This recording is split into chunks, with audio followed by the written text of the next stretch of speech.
Welcome to Writing the Wrong Way. We talk about writing works, how writers work, and why the best writers risk being strange. And I want to spend some time talking about one of the best writers, Shirley Jackson, and her novel, The Haunting of Hill House. I read this novel again every year.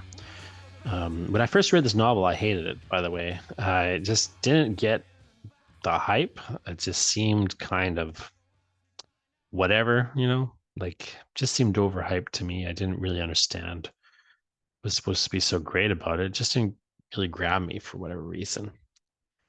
I read it when I was in high school. Um, and then for some reason, I reread it again years later. I don't know why I decided to reread it again. It might have just been because I had heard it discussed so much in the, you know, course of my degrees that I just would, nobody would ever really talk about it. I never had it assigned to me. No one ever really seemed to be reading it anymore, but it would always turn up in essays as kind of an offhand mention. And then I stumbled across a uh, edition of it at a garage sale or a thrift store one day, and it was a special edition where Stephen King, I guess, for a brief period, had this deal with some publisher where he was putting out the Stephen King library. So these were just classic books that were just being repackaged with introductions by Stephen King. And I found The Haunting Hill House there, and I bought it, and I was just blown away. So I read King's introduction, because I was just more interested in King actually than Jackson at that time. And King had mentioned the book elsewhere, but then I bought this, I read this introduction, and I was just blown away by what King seemed to be saying about this book. I thought, well, maybe it's time to give Hill House a chance. So I read it, and it is, I would say, one of the few books that I consider pretty much perfect.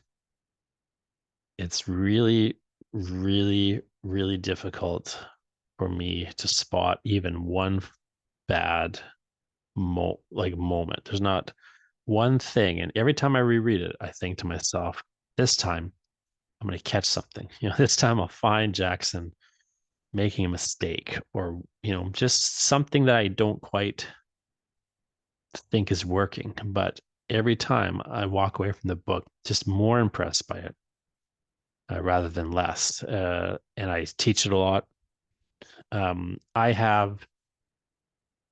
I think it's a fascinating book for writers to look at, particularly because it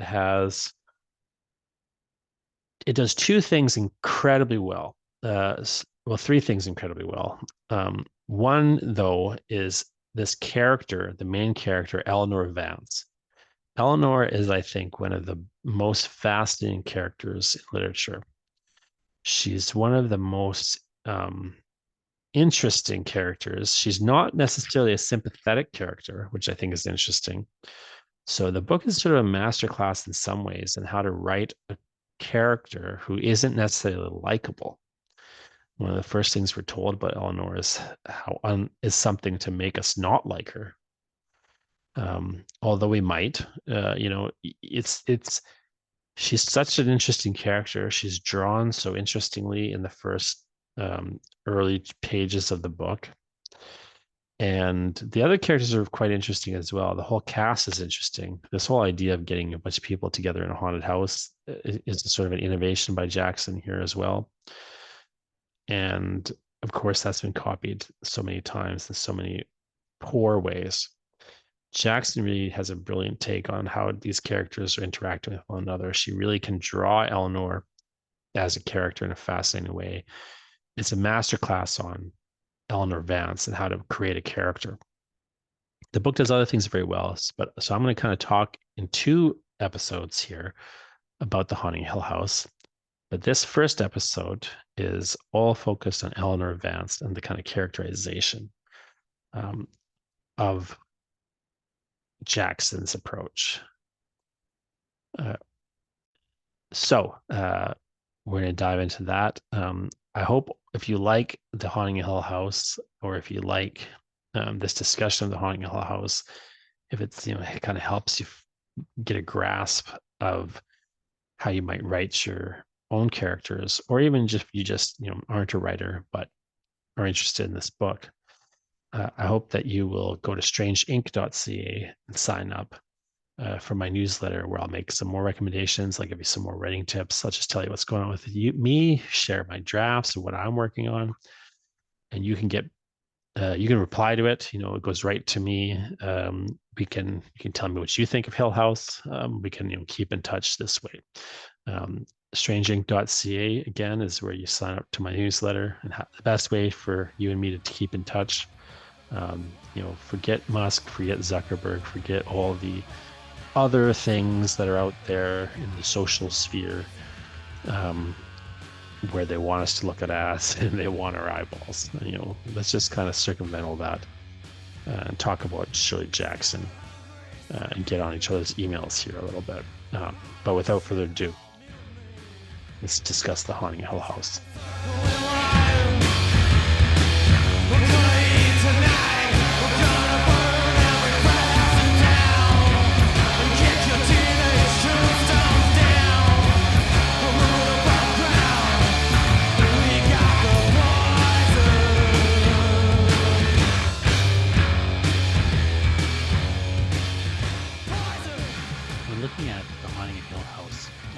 Probably the most important thing to consider, this is my version of the book, you might have a different version, different page numbers, so I'm not going to note page numbers, but I'll tell you roughly where things are in the book. I'm going to read a few passages from this book that indicate early on our introduction to Eleanor Vance. Who is Eleanor Vance? Fundamentally, this is the thing we need to think about when looking at Hill House, because it is, as we see, of course, inextricably tying itself to Eleanor Vance, at least out of the characters in this story. It is Eleanor herself who becomes the core victim of the house. Now, I want on one hand to note that this is a trope of the horror story, in particular the haunted house story. When we're looking at a horror story, we're looking at a haunted house story. Again, that's a subgenre of horror. And there are things that are conventions in the haunted house story, which we see in other, things that we see in other stories. And then there are things that are moving against the conventions. So you always have these conventions, these ways that things are normally done in a certain type of story. And then you'll have individually in stories, stories as a group, haunted house stories as a group will have certain conventions, things that you almost always see. But then individually in each story, it will or will not conform to the conventions. And when things are following conventions, when stories are doing the things that those types of stories normally do, we call those conforming to the conventions. Otherwise, though, what we'll see in instances is the author subverting the conventions. So actually intentionally moving against what is normally done in this horror story. So there's a level at which the genre is interesting and worth thinking about here. The author has to fulfill a certain number of the conventions for this to be a haunted house story. So it isn't that you can throw all of the conventions, all the ways things normally get done, out the window. You have to do a certain minimum amount of them to have a horror story, to have a haunted house story. But there, of course, is this scenario where if the author fulfills every convention, does all the things that we expect in a haunted house story, we'll maybe be dissatisfied by that. It's too predictable, it's too obvious. We've seen other stories like this. There's nothing unique here. So authors always pick and choose, at least a good author will pick and choose what conventions they're going to conform to and what conventions they're going to subvert or overturn. And this is where you get surprised in a haunted house story.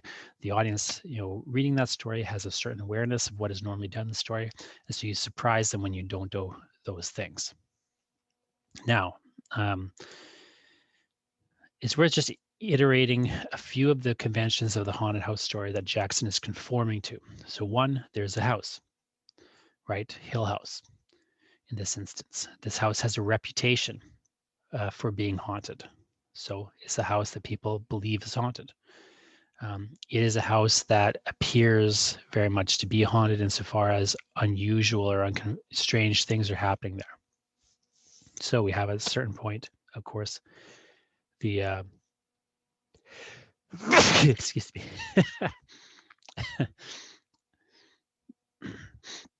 We have the convention of writing on the walls, writing appearing on the walls. It's unclear what exactly is happening in that scene, but we have in one instance, what appears to be chalk appearing on the walls, and we have another instance what appears to be red paint. But of course, we can imagine blood, right? Red paint or blood appearing on the walls of Hill House. Now, we'll talk about that later in another video, but it is worth pointing out that that is a common thing that we see in the haunted house story, the idea of like writing appearing on the walls and blood, or something like blood. We have the idea that the house is haunted. Again, we have this mystery around its construction, right? Which is a common trope in the haunted house story. The idea that somehow from its very inception, perhaps this house had become haunted. There are basically two types of haunted house stories in a nutshell. One is the house that itself is wrong, the house that's built on the ancient burial ground, or the house that, just is something wrong with it from its inception, which is we seem to have in Hill House here. Perhaps there's a suggestion that it was constructed with occult angles. There's a suggestion that the workers refused to work on it and left rather than complete it in a timely manner, and they had to bring new workers in and so on. There's all sorts of things that have to do with the house being constructed and how it was always seems sort of strange or unusual from its inception, which is a type of haunted house story. The house that was always wrong. Again, typically the house that was built on the burial ground or what have you. We don't have that situation exactly, but you have that sort of idea. Then there's the house that becomes haunted. The house that is normal until a thing happens in the house. Murder takes place or what have you, and a ghost, somebody dies in the house and starts to haunt it. Right. So here we have options for that. We have, of course, the person who built the house. Members of his family have died in the house in mysterious circumstances or on the grounds. Because of a car accident, because of suicide, for other reasons. So we have a number of different people who have died in or near the house who could haunt it. We have people who maybe didn't die in the house, but could reasonably be assumed to haunt it, given that they had a strong tie to it in life. And then we have the suggestion the house is maybe just wrong, always wrong from its inception, wrong from because it was constructed a certain way or for no apparent reason that anybody knows. We have the idea that Hill House is, among these hills. Maybe there's something wrong with that place.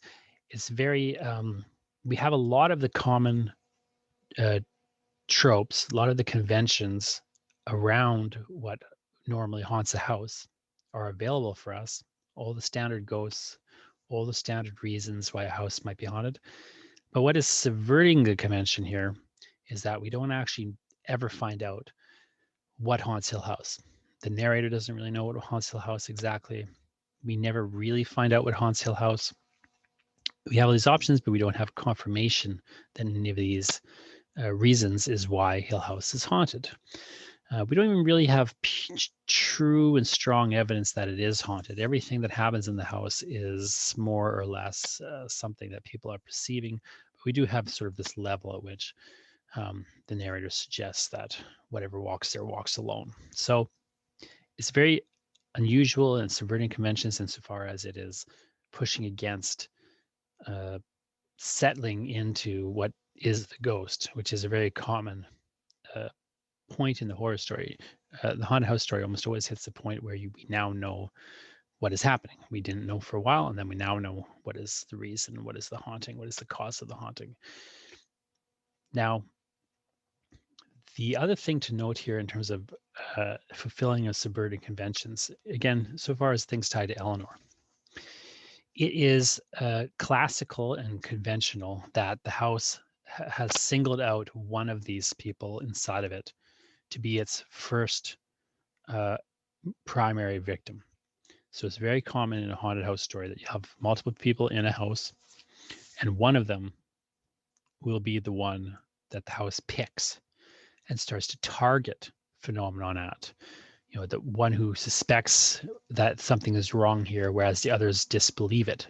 The one that sees more strange things, has more strange things kind of happen to them, and the others don't see those things, don't believe what is going on.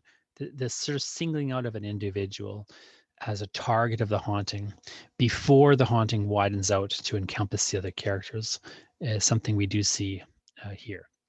We have other characters kind of getting wrapped up in it, but clearly Eleanor is the focus, the focal point. Eleanor is the one the house wants. That's obvious,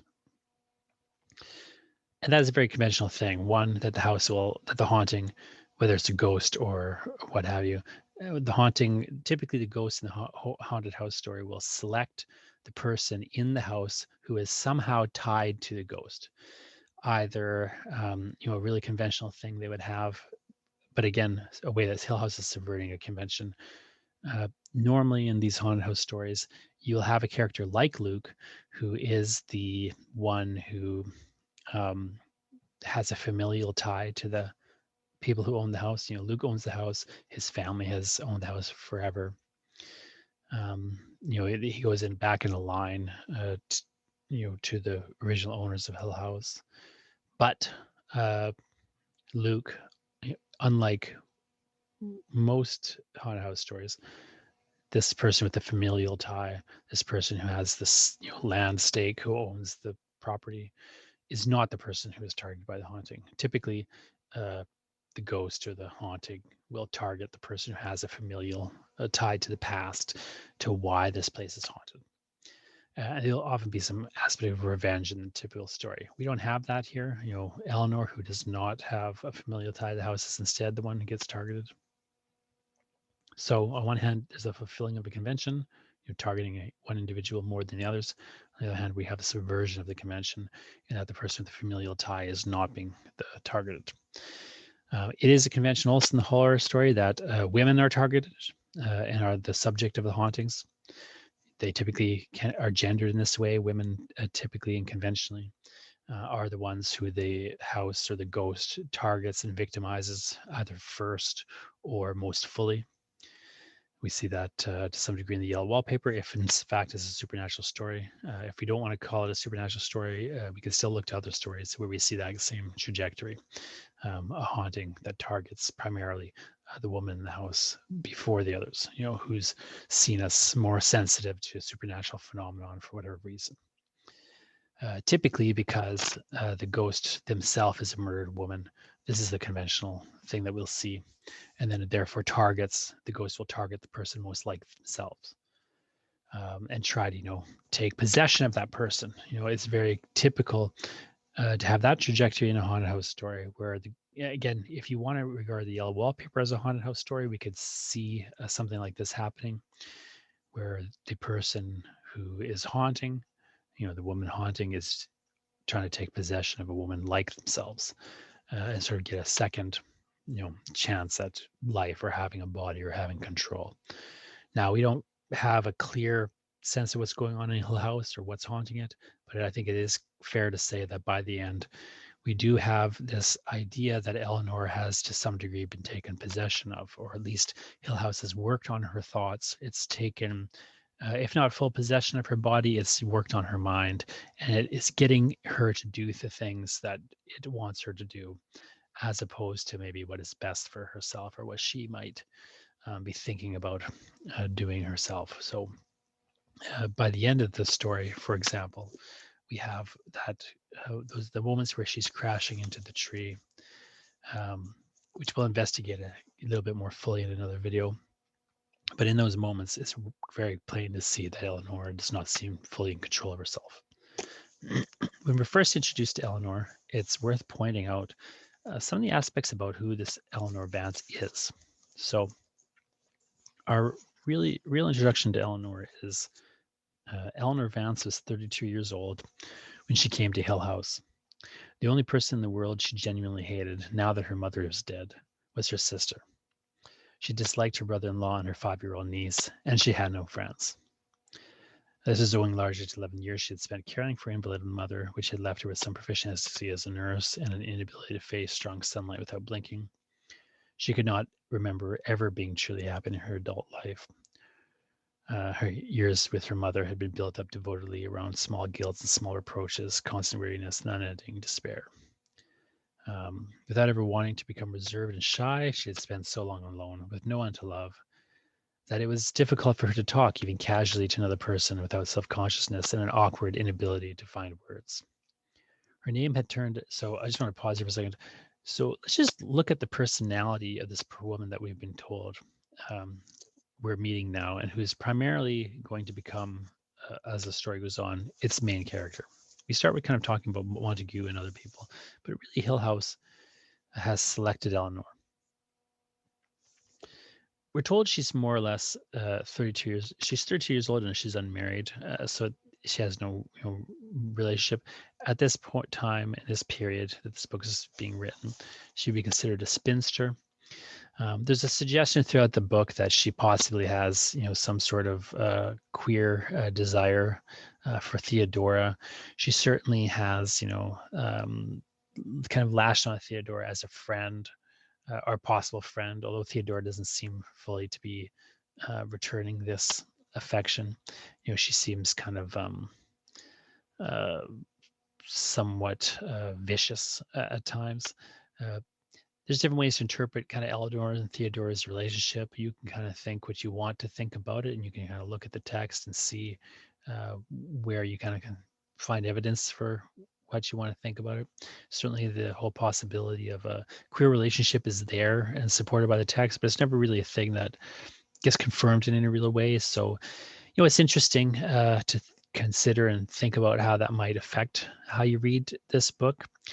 But the more salient thing that we do know for sure, as opposed to things we might speculate about, is we do know that Eleanor is a woman who fundamentally um, seems to have an inability to relate to other people. One, we're told it's because of this time she spent alone, slash caring for her mother, interacting with only her, very tight family. It's hard to believe that that would really be fully why Eleanor has no inability to connect to people. Of course, um, it would have been possible, theoretically at least, for her to have other relationships during this time. Even if not, certainly there's a suggestion here that um, she just fundamentally has a viciousness um, to, kind of towards herself almost. There's a sort of meanness towards herself that she kind of gets into at times, berating herself for being foolish and feeling silly, as she sometimes will call herself. She just is not a kind person to herself, and it doesn't seem that she's really fundamentally that kind to other people. She doesn't even.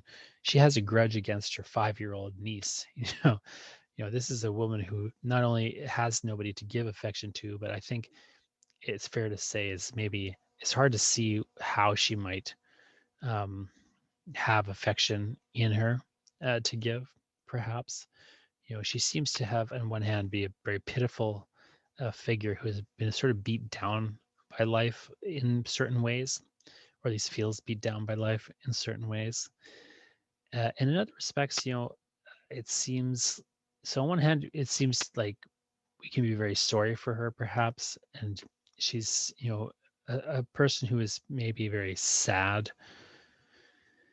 And in some ways, we might kind of suspect that perhaps she's not the most sympathetic person. The first thing we learn about her is that she hated her.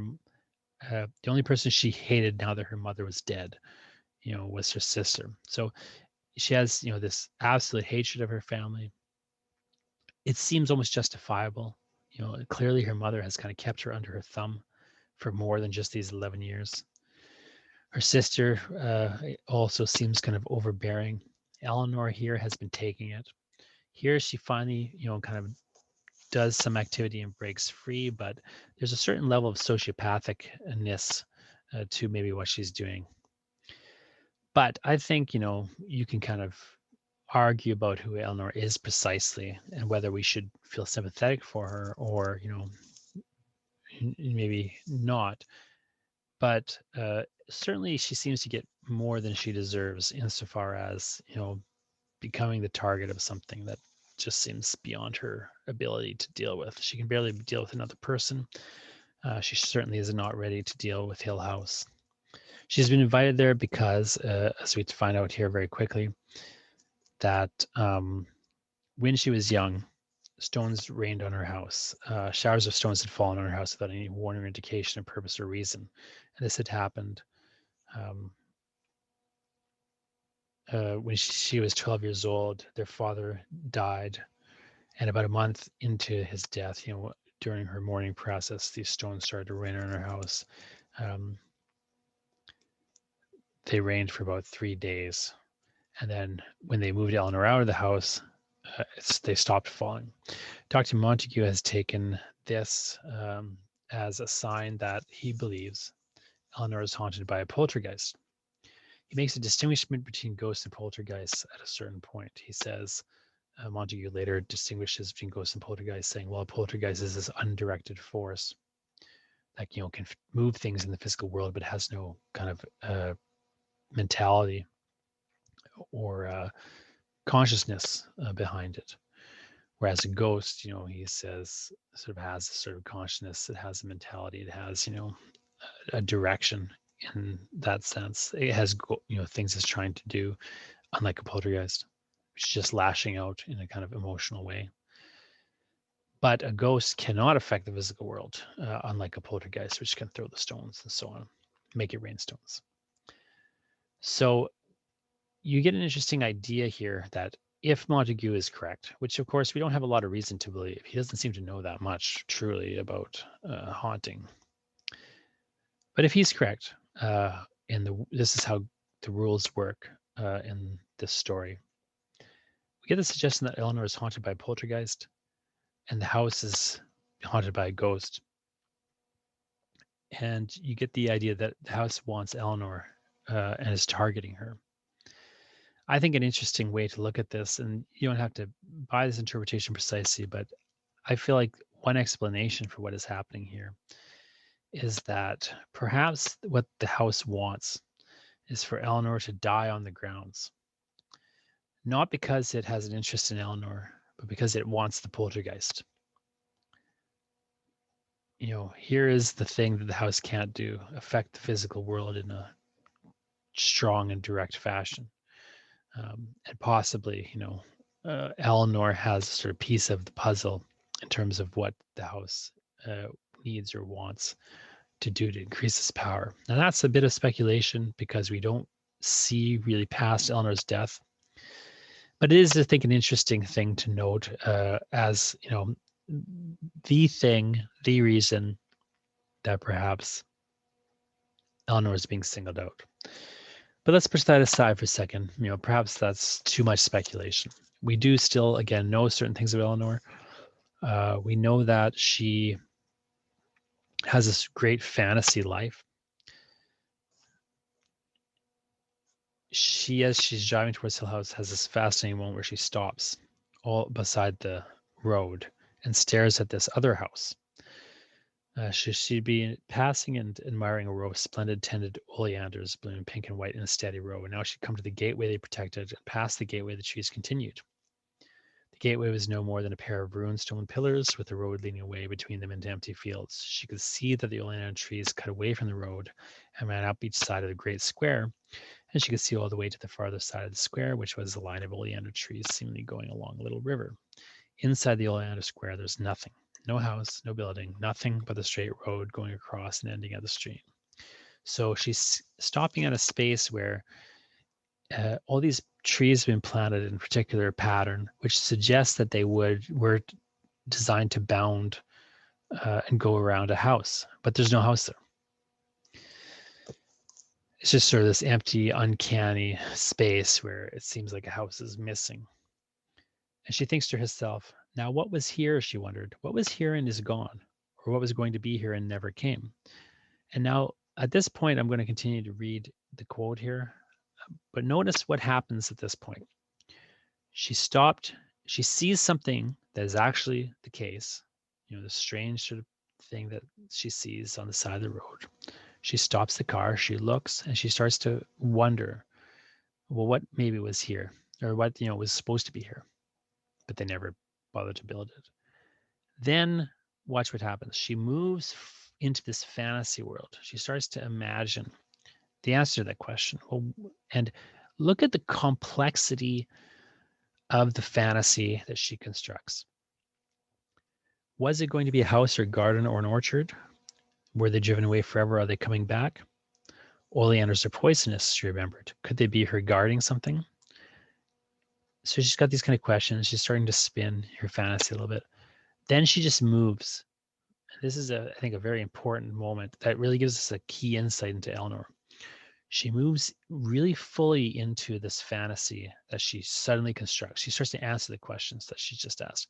Will I, she thought, will I get out of my car and go between the ruined gates? And then, once I am the magic oleander square, note that it's magical now. Once I am the magic oleander square, find that I've wandered into fairyland, protected poisonously from the eyes of people passing.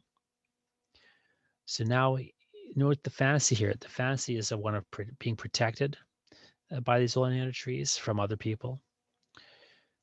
Once I have stepped between the magic gateposts, will I find myself through the protective barrier, the spell broken? She's still asking questions like, will this happen? Will this happen? Now she turns and she starts to make statements. I will go into a sweet garden with fountains and low benches and roses trained over arbors, and find one path, jeweled perhaps with rubies and emeralds, soft enough for a king's daughter to walk over with her little sandaled feet. She's a king's daughter now, right?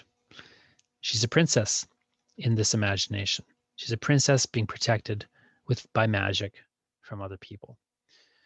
It will lead me directly to the palace, which lies under a spell. I will walk up lone stone steps past stone lions guarding, and into a courtyard where a fountain plays, and the queen waits, weeping for the princess to return. She will drop her embroidery when she sees me and cry out to the palace servants, stirring at last after their long sleep, to prepare a great feast because the enchantment has ended and the palace is itself again, and we shall live happily ever after. It's this strange, over the top fantasy she constructs. And then she starts to back away from it. You think. She says, no, of course, she thought, turning to start her car again. And then this is a bit of a trick. You think, oh, well, she's coming back to her senses. She just, has been fancying this, indulging herself in a little fantasy. And now, she's going back in her car and going back to the normal world. But note what happens here, though. No, of course, she thought, turning to start her car again. Once the palace becomes visible and the spell is broken, the whole spell will be broken.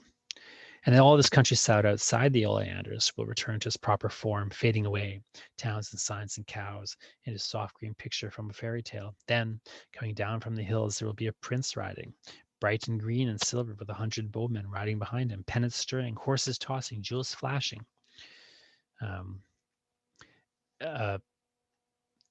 She goes deeper into the fantasy. You think that she's going to retreat, but she goes deeper into it.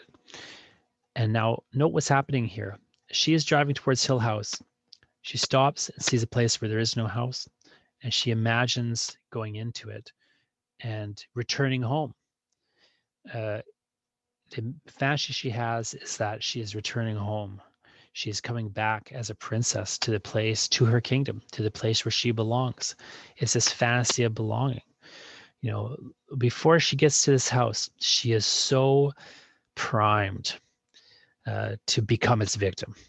She wants so much to belong somewhere, anywhere, even Hill House. And it's very curious as the story goes on, and I think in some ways very sad that Eleanor, is so oblivious in some respects to what is happening here. She's so oblivious. She's so ready to be its victim because she has just never really known kindness. She can't give it. She doesn't know it. And there's this level at which she just is expecting something from the world that it can't give. And she's expecting something from Hill House that it knows it can terrorize her with. There's a great little scene right after this one where she has another kind of interesting moment where she stops at a roadside diner, country restaurant. She's sitting and she sees this little girl across the little way across the room. And the little girl, the only other people in the dining room were a family party, a mother and a father with a small boy and a girl. They talked to one another softly and gently. And once the girl turned and regarded Eleanor with frank curiosity, and after a minute smiled. The lights from the stream below touched the ceiling and the polished tables and glanced along the little girl's curls. And the little girl's mother said, "She wants her cup of stars."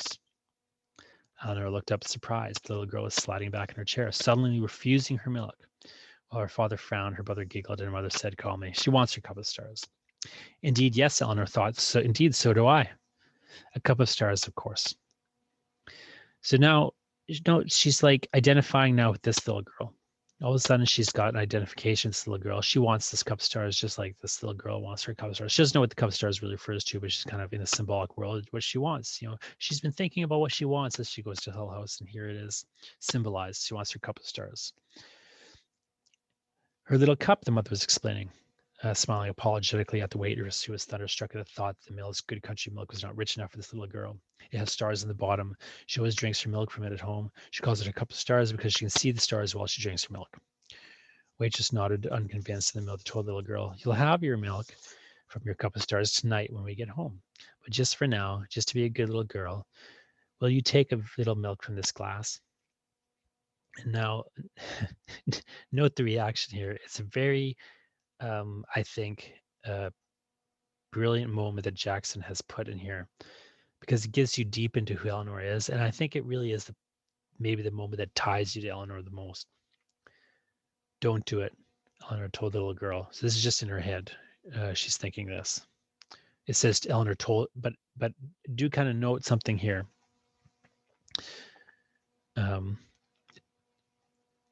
The verb told. So we have her think, "Don't do it." But the story says Eleanor told the little girl. So she's imagining telling this girl. But do keep in mind that we have the suggestion in this story that Eleanor perhaps has some supernatural phenomenon. It is not without beyond reason to suggest that maybe Eleanor can kind of think and communicate with this girl. Certainly Theodora, we're told, can do those things. We don't know whether to believe it. And there's moments where Theodora does seem to kind of know what Eleanor is thinking, but it's hard to say. Anyway, it's a bit of speculation again, but again, look at the moment, what Eleanor thinks here. "Don't do it," Eleanor told the little girl. "Insist on your cup of stars. Once they have trapped you into being like everyone else, you will never see your cup of stars again. Don't do it." And the little girl glanced at her and smiled a little subtle, dimply, wholly comprehending smile, and shook her head stubbornly at the glass. Brave girl, Eleanor thought. Wise, brave girl. It's such an interesting moment because, one, it seeds very clearly the possibility, doesn't clarify this, you don't know this for sure, but it seeds very clearly the possibility that Eleanor does have an ability to communicate on some sort of, supernatural level. But even without that idea, these two girls understand each other.